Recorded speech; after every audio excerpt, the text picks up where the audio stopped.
দেখো বন্ধুরা, কাকিমার কিচেনে চলে এসেছি। আজকে বানাবো ডিম দিয়ে আর ঢেঁড়স আলু আর গাজর দিয়ে তরকারি। তার জন্য ঢেঁড়স আলু আর গাজর ভালোভাবে কেটে ধুয়ে নিয়েছি। আর এখানে নিয়েছি আমি 3টে ডিম আর পেঁয়াজ লঙ্কা আর টমেটো। আর এখানে আদা রসুন জিরে ধনে আর লঙ্কার গুঁড়ো হলুদ গুঁড়ো পেস্ট করে নিয়েছি। এখানে কড়াইয়ে আমি তেল দিয়েছি। এবার দিয়ে দেবো একটা ছোটো ডিমগুলো ভালোভাবে ভেজে নেব।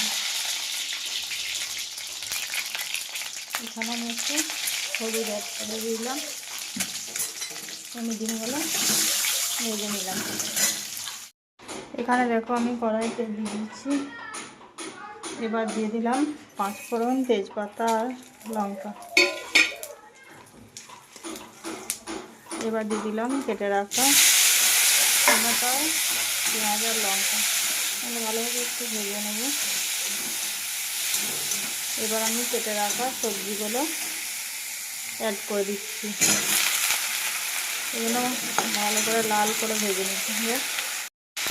দেখো এগুলো আমার ভালোভাবে ভাজা হয়ে গেছে। এখন আমি স্বাদ মতো লবণ অ্যাড করে দিলাম। এবার আমি দিয়ে দেবো পেস্ট করে রাখা মশলাটা। একটু ভালোভাবে কষিয়ে নেব। কষানো হয়ে গেলে আমি জল অ্যাড করে ঢাকা দিয়ে দেবো তরকারিটা হবার জন্য।